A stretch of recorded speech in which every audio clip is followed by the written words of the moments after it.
મિત્રો spectrum high school PS Patel 39 વર્ષનો મારો અનુભવ છે એનો હું ટીચિંગમાં ઉપયોગ કરું છું। મારી જુદી જુદી મેથડ જે હું સમજાવતો જાઉં છું। ગુજરાત રાજ્ય લેવલે કેઆરપી આરપી તેમજ શિક્ષણના તમામ ક્ષેત્રોમાં લેખન સહિત તમામ જગ્યાએ કામ કરેલું છે। એવા મારા બહોળા અનુભવનો હું ઉપયોગ મારા ટીચિંગ દરમિયાન કરું છું। મારો લાભ અવશ્ય લેજો એવું ખાસ જણાવું છું। फ्रेंड्स હવે આજે આપણે ચેપ્ટર નંબર 11 ઉપર આવીએ છે જે છે પી વિભાગના તત્વો। પી વિભાગના તત્વો આપણે આગળ જે ચેપ્ટર જોઈ ગયા એ એસ વિભાગના તત્વો હતા। યાદ કરી લો આવર્ત કોષ્ટક જે છે એના બધા તત્વોનું 4 જૂથમાં વર્ગીકરણ કરેલું છે।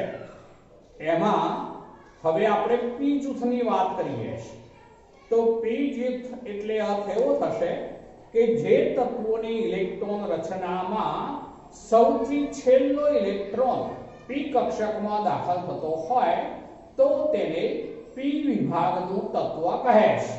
ફરીથી એક વખત બોલું છું, જે તત્વોની ઇલેક્ટ્રોન રચનામાં સૌથી છેલ્લો ઇલેક્ટ્રોન પી કક્ષકમાં દાખલ થતો હોય તો તેને પી વિભાગના તત્વો કહે છે। ચલો હવે પી વિભાગની અંદર કયા કયા આવે તો આવર્ત કોષ્ટકમાં જે છે એ જમણી તરફ આવેલા સમૂહ ક્રમ 13 થી શરૂ થશે। સમૂહ ક્રમ 13 પછી 14 15 16 17 અને 18। ચલો સમૂહ ક્રમ 13 જે છે એની વાત કરીએ तो एमनी सर्वजकता कोषनी इलेक्ट्रॉन रचना ए NS2 NP1 होय। चलो 14मा समूहમાં NS2 NP2 होय। चलो 15मा समूहમાં NS2 NP3 होय। चलो 16मा समूहમાં NS2 NP4 होय। चलो 17मा समूहમાં NH2 NP5 હોય। જ્યારે 18મા સમૂહમાં હિલિયમની વાત અલગ છે। હિલિયમમાં ખાલી 1s2 બાકીનામાં આપણે NH2 NP6।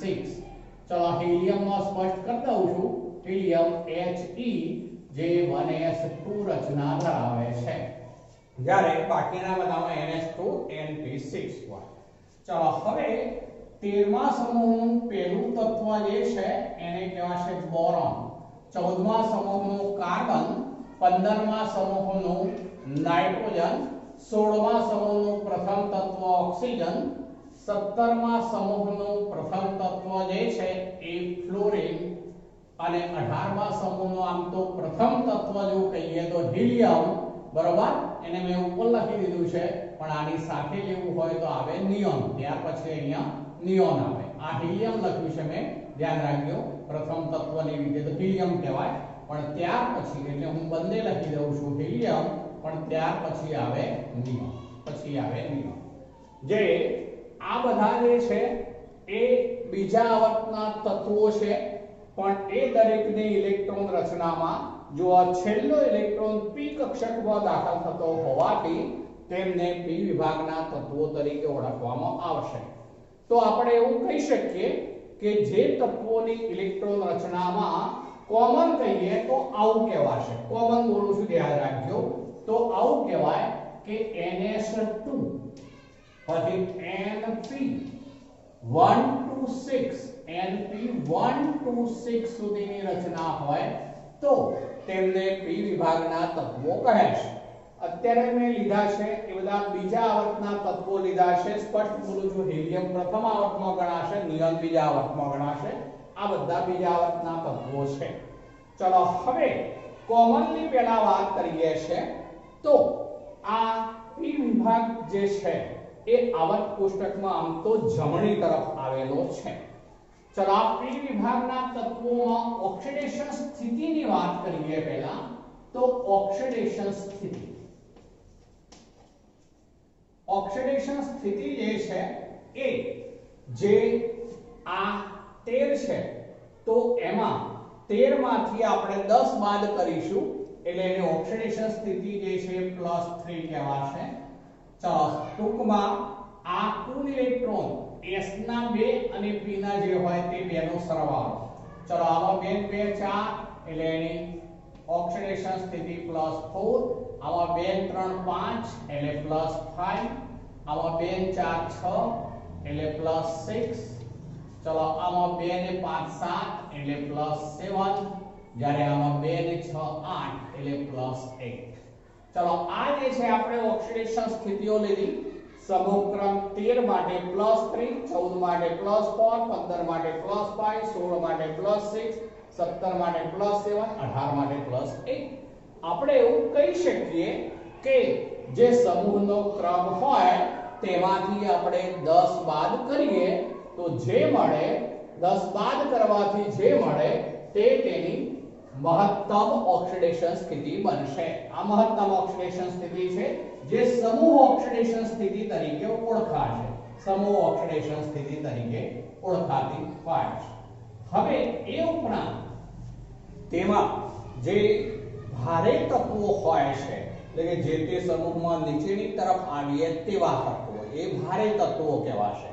તો તેમાં આ સમૂહ ઓક્સિડેશન અવસ્થાઓ ઉપરાંત એમાંથી આપણે 2 બાદ કરીએ જે હોય સમૂહ ઓક્સિડેશન સ્થિતિ એમાંથી 2 બાદ કરીએ તેવી અન્ય ઓક્સિડેશન અવસ્થાઓ પણ જોવા મળે છે. તો અન્ય ઓક્સિડેશન અવસ્થાઓની વાત કરું હવે. અન્ય ઓક્સિડેશન સ્થિતિ અથવા અવસ્થા તો એમાં +3 માંથી આપણે 2 દૂર કરીએ એટલે આવશે +1. ચલો આ જે છે +4 માંથી 2 દૂર કરીએ એટલે +2. પણ એ ઉપરાંત એમાં -4 ઓક્સિડેશન અવસ્થા પણ શક્ય બનતી હોય છે. ચલો આ જે તત્વો છે 15મા સમૂહમાં એમાં +5 જે છે એ ઉપરાંત વાત કરું છું, ધ્યાન રાખજો. એમાંથી 2 જાય એટલે +3 ઉપરાંત -3.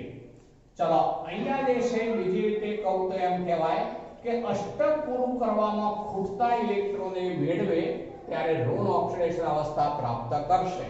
જેમ કે આમાં 2 2 4 છે એને અષ્ટક પૂરું કરવું છે 8 તો 4 ખૂટતા હોવાથી 4 મેળવે ત્યારે -4 બનશે. આમાં 2 3 5 છે એને અષ્ટક પૂરું કરવામાં 3 ખૂટે એટલે 3 મેળવે માટે -3. ચલો આની ઉપર આવું છું તો +6 ઉપરાંત બાકીની વાત કરું છું તો એમાંથી 2 બાદ કરવાના એટલે +4 પણ બને છે. એમાંથી પણ પાછા 2 બાદ કરું છું એટલે +2 પણ બને છે. એ ઉપરાંત એમાં -2 પણ બનશે કારણ કે 2 અને 4 6 અષ્ટક પૂરું કરવામાં 2 ખૂટે એટલે 2 મેળવે માટે -2 ઓક્સિડેશન અવસ્થા પણ દર્શાવશે. +4 +2 પછી -2. ચલો આની વાત કરીએ તો +7 તો છે જ. એ ઉપરાંત આપણે એમાંથી 2 એ રીતે બાદ કરતા જવાના. +7 ઉપરાંત કઈ જોવા મળે તો +5 જોવા મળશે, +3 જોવા મળશે, +1 પણ જોવા મળશે. એ ઉપરાંત એને અષ્ટક પૂરું કરવામાં જો બરોબર 2 ને 5 7 છે એટલે 1 મેળવે ત્યારે -1 ઓક્સિડેશન સ્થિતિ પણ જોવા મળશે. જ્યારે 18મા સમૂહમાં +8 ઉપરાંત +2 આપણે 2 બાદ કરતા જઈએ હંમેશા એટલે +6 પછી +4 અને +2 તો એ ઓક્સિડેશન અવસ્થાઓ પણ એ બધામાં જોવા મળતી હોય છે. ચલો આ બધા જે છે એમાં ઓક્સિડેશન અવસ્થાઓમાં આવું વૈવિધ્ય જોવા મળવાનું કારણ એ છે કે આ જે 13 માંથી 18મા સમૂહના P વિભાગના તત્વો છે એ P વિભાગના તત્વોમાં એક લાક્ષણિકતા છે જે અધાતુ તત્વો અને ઉપધાતુ તત્વો કહેવાશે. એ માત્ર P વિભાગમાં જ આવેલા હોય છે. ફરીથી બોલું છું, અધાતુ તત્વો અને ઉપધાતુ તત્વો જે હોય છે એ માત્ર P વિભાગની અંદર જ આવેલા હોય છે. પણ આમ તો P વિભાગમાં કુલ 3 પ્રકારના તત્વો રહેલા છે. એમાં પી વિભાગમાં ઉપરના હલકા તત્વો જે હોય છે એમાં અધાત્વિક લક્ષણ વધુ હોય છે. થોડાક નીચેની તરફ આવીએ તેમ અધાત્વિક લક્ષણ ઘટતું જાય છે અને ધાત્વિક લક્ષણ વધતું જાય છે, જેને કારણે વચ્ચેના કેટલાક તત્વો છે તે ઉપધાતુ કહેવાય, અર્ધધાતુ કહેવાય, મેટલોઇડ તરીકે ઓળખાશે. તો એ ખાસ કરીને ઉપધાતુઓ કહીશું આપણે. તો એ વચ્ચેના ગાળામાં હોય છે. જ્યારે નીચે ભારે તત્વો જે હોય છે દરેક સમૂહમાં, એ ભારે તત્વો એ ખાસ કરીને ધાત્વિક ગુણધર્મ ધરાવે છે. આમ દરેક સમૂહમાં ઉપરથી નીચેની તરફ આવીએ તેમ અધાત્વિક ગુણધર્મ ઘટતો જાય છે, જ્યારે સામે ધાત્વિક ગુણધર્મ જે છે એ વધતો જાય છે. હવે એને કારણે એવું બનવાનું કે જે શરૂઆતના તત્વો છે આ બધા બીજા આવર્તના તત્વો છે. ચલો, બીજા આવર્ત પછી નીચે આવે ત્રીજો આવર્ત, પછી ચોથો આવર્ત, એ રીતે નીચે સમૂહમાં નીચેની તરફ આવીએ એમ ધાત્વિક ગુણધર્મ વધતો હોય છે, આપણે એવું કહ્યું. તો અહીંયા પણ જે શરૂઆતના તત્વો છે અધાતુ તત્વો છે, કદ નાના છે તેમના, જેને કારણે પણ તેમની પરમાણવીય કદ, પરમાણવીય ત્રિજ્યા, આયનીય ત્રિજ્યા, આયનીકરણ એન્થાલ્પી એવા ગુણધર્મો જે છે એમાં તફાવત રહેલો હોય છે. તે નાના હોય છે, કદ નાના હોય છે. કદ નાનું હોવાને કારણે જે આ બીજા આવર્તના તત્વોની વાત કરી દઉં છું દરેક સમૂહના કોમન, તો તે બીજા આવર્તના તત્વોમાં ફક્ત S અને P કક્ષકો સંકળાયેલી હોય છે, કારણ કે એમાં સંયોજકતા કોષનો મુખ્ય ક્વોન્ટમ n બરાબર 2 હોય, માટે તેમાં S અને P કક્ષકો જ સંકળાયેલી હોય, જેને કારણે તેમની આયનીકરણ એન્થાલ્પીના મૂલ્યો ઊંચા હોય છે. તેમની વિદ્યુત ઋણતાના મૂલ્યો પણ ઊંચા હોય છે. તેમની વિદ્યુત ઋણતાના મૂલ્યો ઊંચા હોવાને કારણે તેઓ ખાસ કરીને ઋણ આયન બનાવવાનું વધુ પસંદ કરશે. કેમ? તો એમને વિદ્યુત ઋણતાના મૂલ્યો ઊંચા હોય છે, જે તેમનો અધાત્વિક લક્ષણ છે એવું દર્શાવે છે. કયા તત્વો કહું છું? તો દરેક જે સમૂહ છે એમાં બીજા આવર્તના તત્વોમાં અધાત્વિક લક્ષણ વધુ પ્રમાણમાં જોવા મળે છે. દરેક સમૂહની અંદર જે આ પ્રથમ તત્વો છે એ જે તે સમૂહના અન્ય તત્વો કરતા કેટલીક બાબતોમાં જુદા પડશે. એનું કારણ હું ફરીથી બોલું છું, તો બીજા આવર્તના તત્વોમાં સંયોજકતા કોષમાં S કક્ષક અને P કક્ષક જ આવેલી હોય છે, પણ ત્યારબાદ જે નીચે આવીએ તેમ D કક્ષકોનો પણ સમાવેશ ત્રીજા આવર્ત, ચોથા આવર્ત એ બધા આવર્તમાં થશે, જેને કારણે તેમના ગુણધર્મોમાં વિવિધતા જોવા મળતી હોય છે. હવે જ્યારે અધાતુ તત્વ સાથે સંયોજાયું હોય ત્યારે હંમેશા વિદ્યુત ઋણતાનો તફાવત ઓછો હોવાનો, કારણ કે અધાતુ એટલે બંનેની વિદ્યુત ઋણતા ઊંચી હોવાની, જેથી બે વચ્ચેનો તફાવત બોલું છું તો વિદ્યુત ઋણતાનો તફાવત ઓછો હોવાને કારણે તેઓ સહસંયોજક સંયોજનો બનાવે છે. જ્યારે વિદ્યુત ઋણતાનો તફાવત ઓછો હોય ત્યારે સહસંયોજક સંયોજનો બનશે. પણ જ્યારે અધાતુ તત્વો એ ધાતુ તત્વો સાથે જ્યારે સંયોજાય છે ત્યારે બંને વચ્ચે વિદ્યુત ઋણતાનો તફાવત મોટો હોય છે, જેથી તેઓ આયનીય સંયોજનો બનાવે છે. ફરીથી એક વાત બોલું છું, બરોબર ધ્યાન રાખજો. જ્યારે એક અધાતુ તત્વ જેની વિદ્યુત ઋણતા ઊંચી છે, બીજું પણ અધાતુ તત્વ હોય એની પણ વિદ્યુત ઋણતા વધુ છે, તો બંનેની વિદ્યુત ઋણતા વચ્ચેનો તફાવત જે છે એ ઓછો થશે. માટે એવા બે તત્વો જ્યારે સંયોજાય ત્યારે સહસંયોજક સંયોજનો બનતા હોય છે. પણ જો તેને બદલે એક ધાત્વિક તત્વ હોય અને એક અધાત્વિક તત્વ હોય તો એ બંને વચ્ચે વિદ્યુત ઋણતાનો તફાવત મોટો થશે, માટે તે વખતે તેઓ આયનીય સંયોજનો બનાવશે.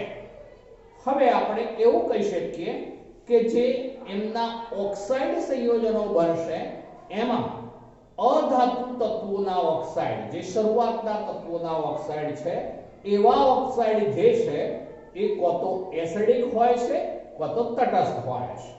દાખલા તરીકે નાઇટ્રોજન લઈએ છે તો નાઇટ્રોજનનો ઓક્સાઇડ જે છે એ આપણે NO2 જે છે એ લઈએ, માનો કે તો એ અને N2O5 લઈએ છે, N2O3 લઈએ છે, તો એ નાઇટ્રોજનના ઓક્સાઇડ જે છે એ વાસ્તવમાં તો એસિડિક ઓક્સાઇડ છે. તો અધાતુ તત્વો જે ઉપરના તત્વો છે તેમના ઓક્સાઇડ એ કો તો એસિડિક કો તો તટસ્થ હોય છે. પણ જે ભારે તત્વો, જે ધાતુ તત્વો હોય છે તેમના ઓક્સાઇડ એ હંમેશા બેઝિક હોય છે. તો એ ઓક્સાઇડ ઉપરથી પણ તે અધાત્વિક લક્ષણ શરૂઆતમાં વધુ હોય. દરેક સમૂહમાં નીચેની તરફ આવીએ તેમ અધાત્વિક લક્ષણ ઘટતું જાય છે અને ધાત્વિક લક્ષણ વધતું જાય છે. એ બાબત આપણે આના ઉપરથી કહી શકીશું. ચલો એ ઉપરાંત આગળ વધીએ છે કે શરૂઆતના તત્વોના કદ નાના હોવાને કારણે તેમાં આપણે કાર્બન, નાઇટ્રોજન, ઓક્સિજન આવા તત્વોના સંદર્ભમાં વાત કરું તો એમાં આ રીતે કાર્બન કાર્બન જે છે એમની વચ્ચે દ્વિબંધ, એ જ રીતે કાર્બન કાર્બન વચ્ચે ત્રિબંધ, કાર્બન અને નાઇટ્રોજન વચ્ચે ત્રિબંધ, કાર્બન અને ઓક્સિજન વચ્ચે દ્વિબંધ, કાર્બન અને આ રીતે નાઇટ્રોજન વચ્ચે આમ દ્વિબંધ, બે વચ્ચેની વાત કરીએ છીએ.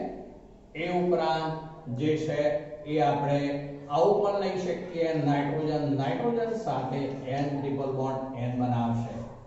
તો આ રીતે જે છે એ આ બધા p પાઈ બંધ બને છે. જે બે તત્વો હોય તે જે બીજા વર્ગના તત્વો છે બધા, તો એ વખતે તેમાં S અને p કક્ષકો જ ઉપલબ્ધ બનશે, જેને કારણે તેઓ p પાઈ બંધ બનાવે છે. આ બધા બંધ જે કહેવાશે એ p પાઈ બંધ, કારણ કે તે પાઈ બંધ બનાવવામાં p કક્ષકો સંકળાયેલી હોય છે.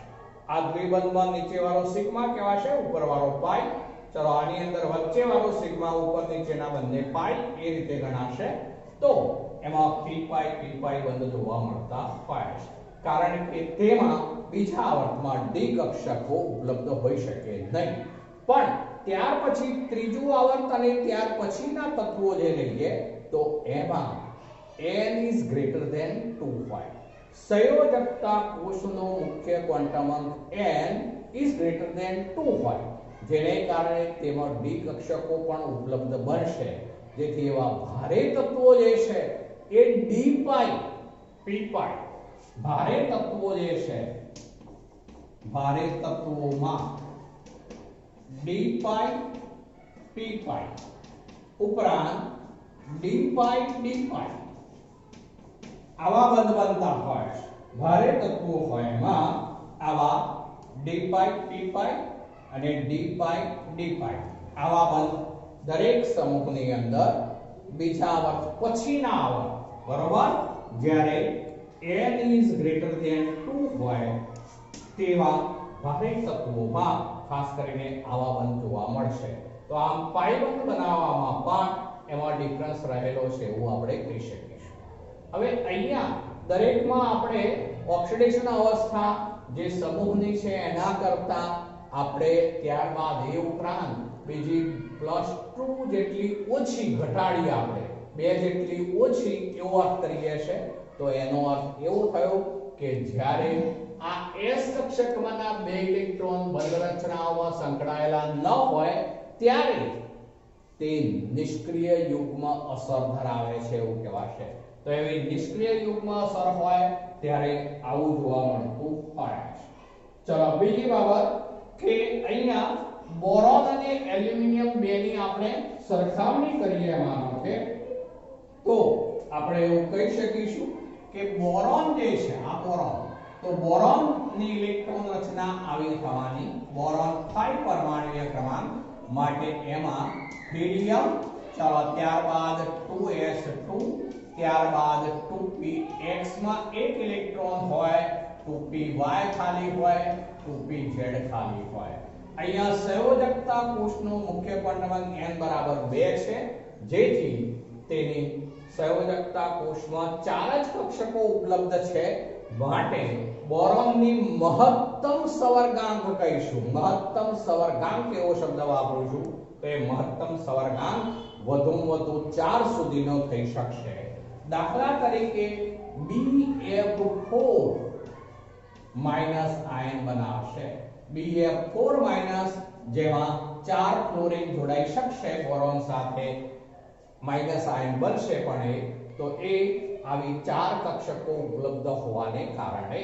પણ જો આપણે એલ્યુમિનિયમની વાત કરીએ તો એલ્યુમિનિયમનો પરમાણ્વીય ક્રમાંક 13 થવાનો, એને ઇલેક્ટ્રોન રચના આવી ગણાય. નિયોન પછી 3s2 હોય, 3px1 હોય, 3py, 3pz, એમાં 3d કક્ષકો ઉપલબ્ધ હોય. આગળ 3d કક્ષકો હોય, ખાલી છે પણ કક્ષકો ઉપલબ્ધ હોય, જેને કારણે આ અન્ય કક્ષકોનો પણ તેઓ બંધ રચનાઓમાં ભાગ લઈ શકશે. માટે તેઓ 4 ઉપરાંત વધુ સવર્ગાંક વાળા સંયોજનો પણ બનાવી શકે. દાખલા તરીકે એલ્યુમિનિયમની વાત કરીએ તો Al(F6) 3- તો આવો સંકીર્ણ જે છે એ એલ્યુમિનિયમ બનાવી શકશે, કારણ કે તેમાં 3d કક્ષકો પણ જે છે એ ઉપલબ્ધ બની શકશે એટલા માટે. તો આમ બીજા આવર્ત પછીના દરેક આવર્તમાં વધુ ઊંચા સવર્ગાંક દ્વારા સંયોજનો બનાવવાની એમની ક્ષમતા રહેલી હોય છે, એવું આપણે આના ઉપરથી કહી શકીશું. ચલો એ ઉપરાંત વાત કરીએ ઓક્સો આયનોની વાત. દાખલા તરીકે આપણે નાઇટ્રોજન અને ત્યાર પછીનું તત્વ એ સમૂહમાં આવે ફોસ્ફરસ, એ બેની વાત કરીએ તો નાઇટ્રોજનનો ઓક્સો આયન જે છે એ NO3- તરીકે ઓળખાશે, જ્યારે ફોસ્ફરસનો ઓક્સો આયન PO4 કહેવાશે માઈનસ. તો અહીંયા જુઓ નાઇટ્રોજન અને ફોસ્ફરસ બંને 15મા સમૂહના તત્વો છે, 15મા સમૂહના તત્વો છે, પણ તેમ છતાં નાઇટ્રોજન એ બીજા આવર્તનું તત્વ છે, ફોસ્ફરસ એ ત્રીજા આવર્તનું તત્વ છે. સમૂહ બંનેનો સરખો 15મો સમૂહ, પણ બંનેના આવર્ત જુદા છે. આનો જે મેં સમૂહ ફરીથી કહું છું તો એ કયો છે? આવર્ત કહીએ તો એ બીજો આવર્ત છે, જેને કારણે તેમાં સવર્ગાંક જે છે ઓછો જોવા મળે છે, જ્યારે આ જે છે એ તે જ સમૂહનું પણ ત્રીજા આવર્તનું તત્વ છે. જેમ નીચે આવે એમ આવર્તનો ક્રમ વધતો જાય છે, માટે તે વધુ ઓક્સિજનને પોતાની સાથે જોડવાની ક્ષમતા ધરાવે છે. તો આમ આનો સવર્ગાંક જે છે એ વધુ ઊંચો છે એમ આપણે કહી શકીશું. તો N અને P બંને ઓક્સો એનાયન બનાવે છે. આ ઓક્સો એનાયન એટલે ઋણ આયનો બનાવે છે, જેમાં નાઇટ્રોજન માટે એક p કક્ષક આમાં સંકળાયેલી છે એવું કહીશું, જ્યારે આમાં PO4 3- છે, એમાં પાઈ બંધમાં ફાળો આપતી 4 s p અને d કક્ષકો, આમાં s p અને d કક્ષકો સંકળાયેલી છે, જ્યારે આમાં s અને p કક્ષક જ સંકળાયેલી છે એવું કહેવાશે. તો એ રીતે પાઈ બંધ એમાં બંનેમાં એ રીતે બનતા હોય છે. ચલો હવે આપણે સમૂહ 13.